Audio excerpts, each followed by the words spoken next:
I'd just started a new job as an overnight psychiatric nurse, and, like most people who take the graveyard vigil, I learned quickly that the night has its own grammar. The building changed when the sun went down. Main fluorescents clicked off, motion sensor pathways dimmed, and the gaudy holiday lights the day staff tacked up across the wings cast a soft, peripheral glow that somehow made everything feel smaller.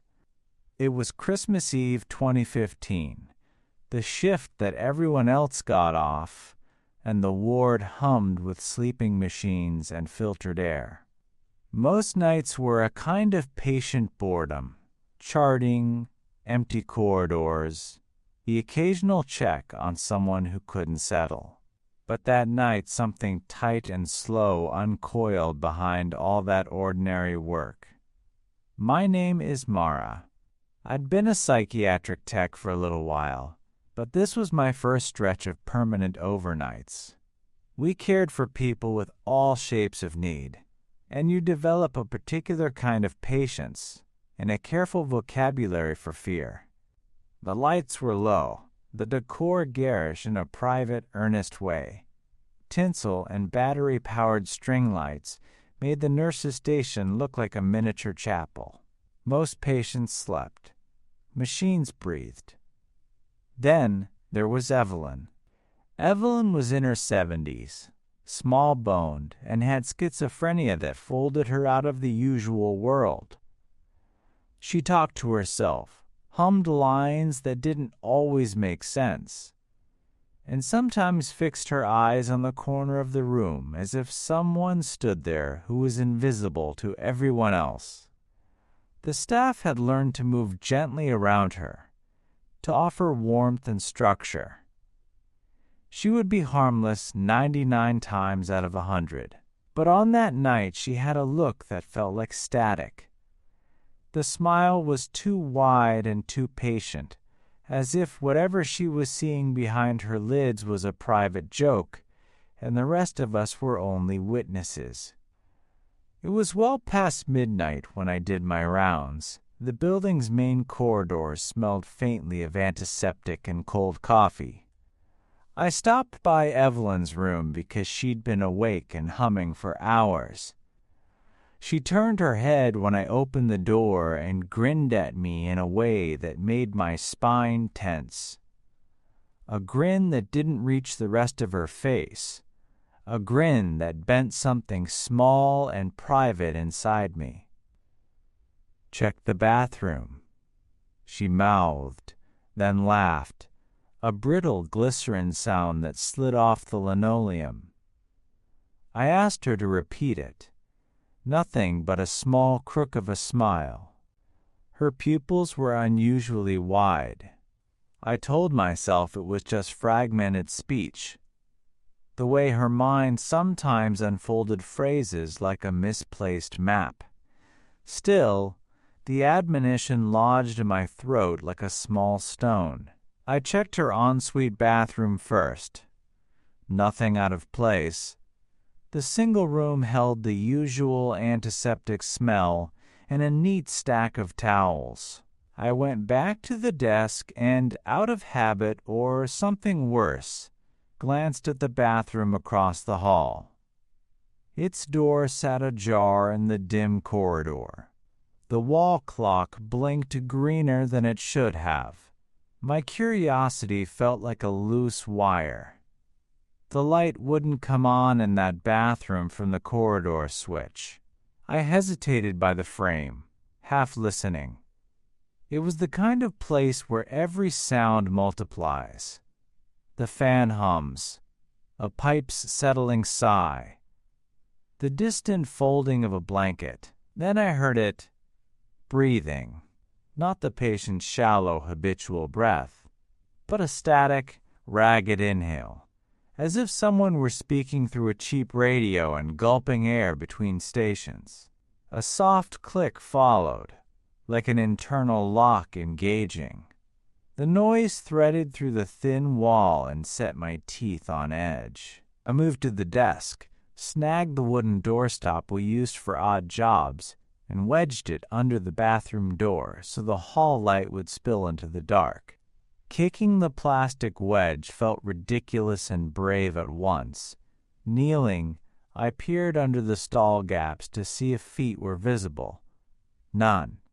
But as I leaned in, the hair on my arms prickled, and I realized the dark beyond the stall mouth felt wrong. Too thick, as if it were trying to swallow the light. I pressed my eye to the narrow crack of the stall door, and then a face yanked itself into the slit of black. It was so close I could see the small, pitted texture of skin, the milky sheen of cataract-gray eyes lit by the too bright halo of my desk lamp. For the first breath after my brain registered the face, I couldn't decide whether I saw a patient or a trick. The face wasn't Evelyn's, and it certainly wasn't an orderly's. It was a stranger's face, patient and expectant and impossibly calm. A face waiting like a listener at the edge of a story. My elbow hit the tile as I stumbled back, and a thin, animal sound tore out of me. The door at the nurse's station burst open behind me. Other staff had heard. I sprinted to the stall, yanked the door forward, and stared into an empty bowl of cubicle-like porcelain. The stall was simply a stall. No feet, no folded sheet, no hiding body. I felt as though someone had peeled the skin off the air, and there was nothing but an absence where a presence had been. My breath came out in a shudder. Another nurse, Jacob, had followed me in after hearing the commotion. I stammered out what I'd seen, though the words didn't hold together. Face. Right there. Staring back at me. He gave me a doubtful look, but still helped me sweep the room.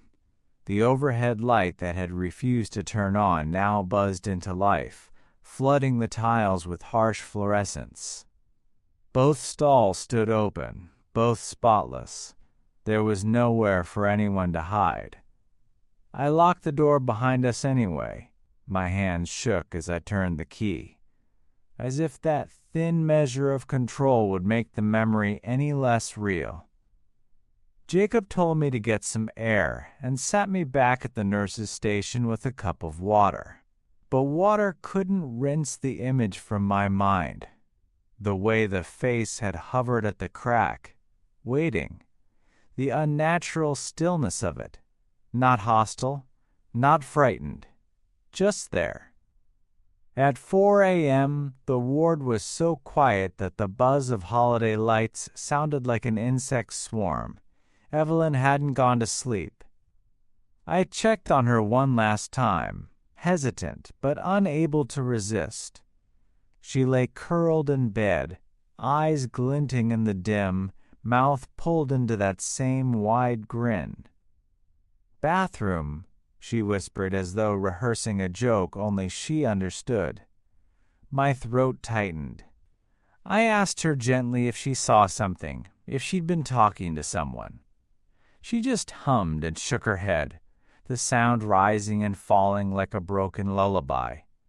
As I turned to leave, she added, "Sing-song, don't peek." The rest of the shift crawled.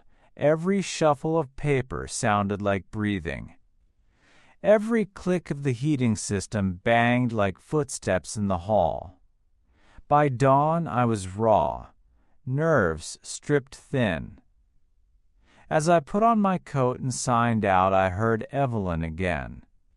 She sat up in bed, eyes sharp, smile twisted into something that felt rehearsed. "Merry Christmas," she said softly. It should have been warm, but it wasn't. It curdled in the air like spoiled milk, lingering long after I'd stepped into the gray morning. I never saw the face again. But for weeks, every time I passed a bathroom door at work, I felt the urge to crouch down and check for feet. I never did. I was afraid of finding them. Afraid of not finding them. Evelyn was transferred to hospice the next month. Her bed went to another patient, the ward reset, the tinsel came down. But even now, all these years later, I still hear that faint, static whisper under the buzz of fluorescent lights. I still remember the weight of her words.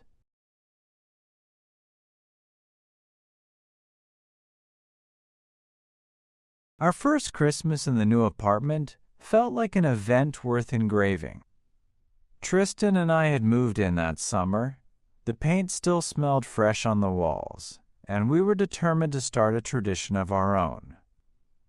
Neither of us had ever cut down a tree ourselves, so I suggested we try it.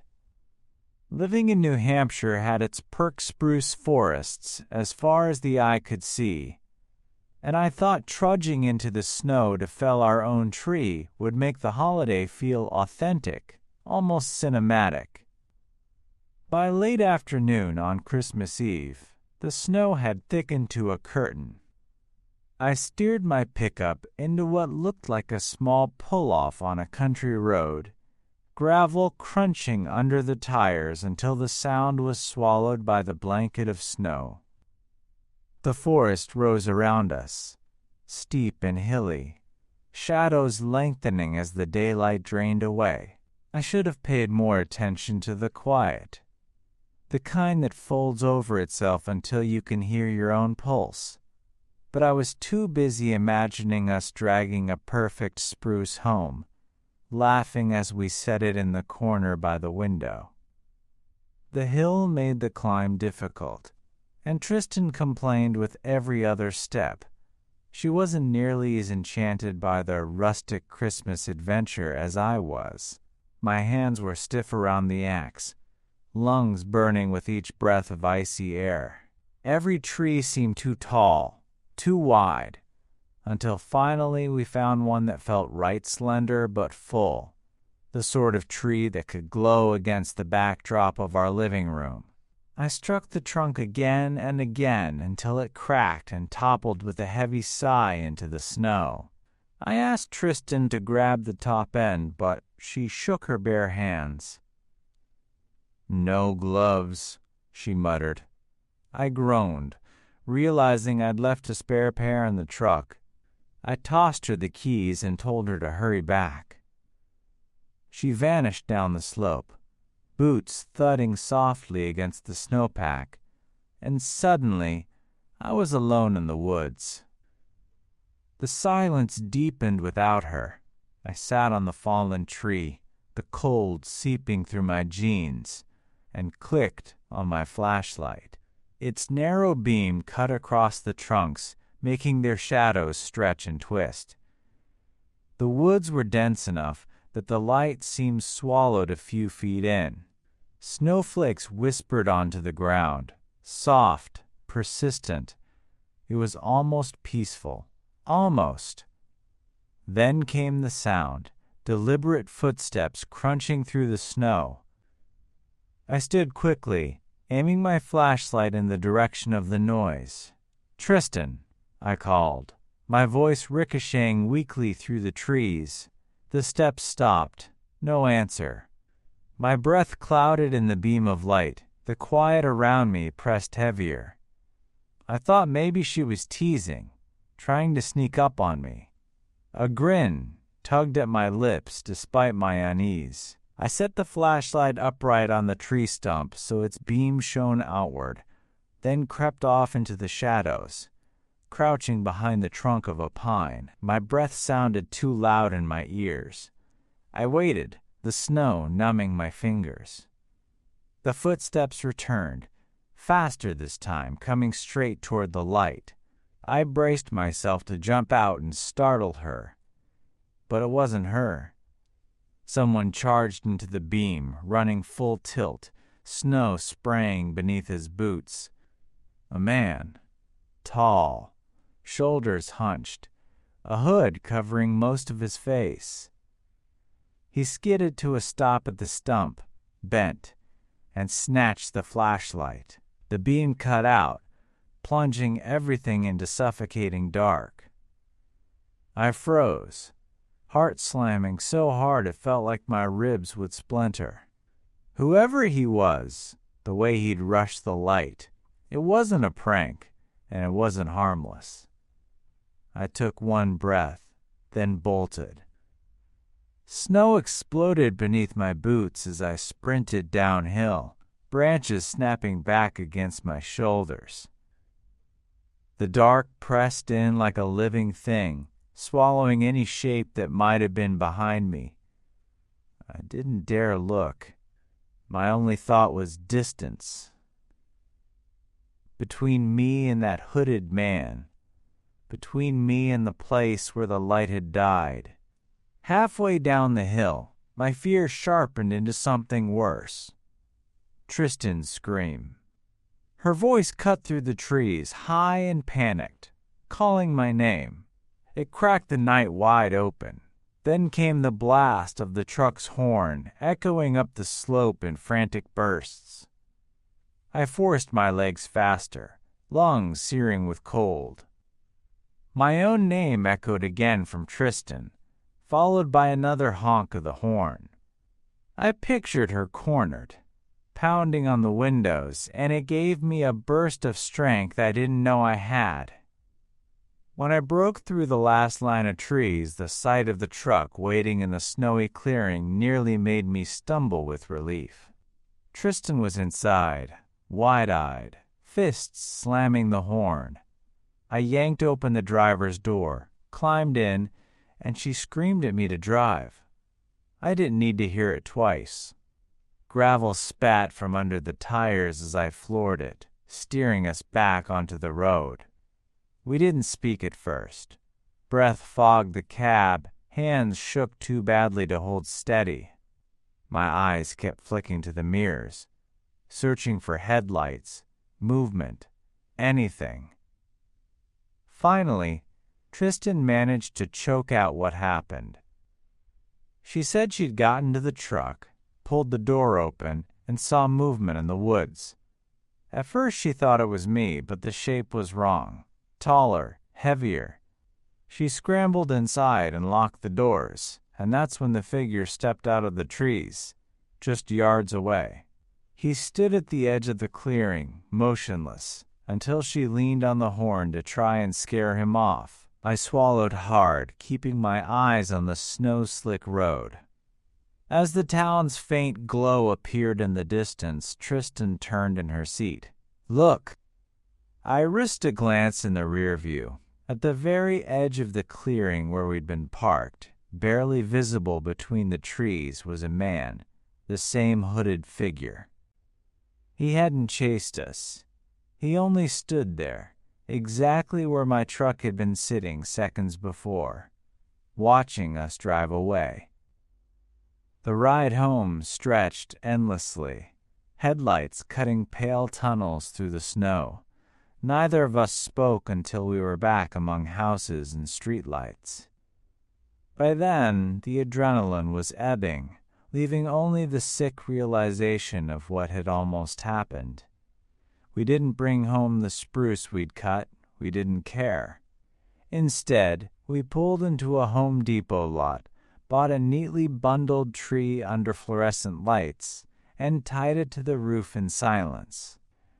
That night, we decorated it in our apartment with shaking hands. The ornaments glittered in the glow, but the tree smelled faintly of sawdust and plastic instead of snow and pine. We never went back to Spruce Hill.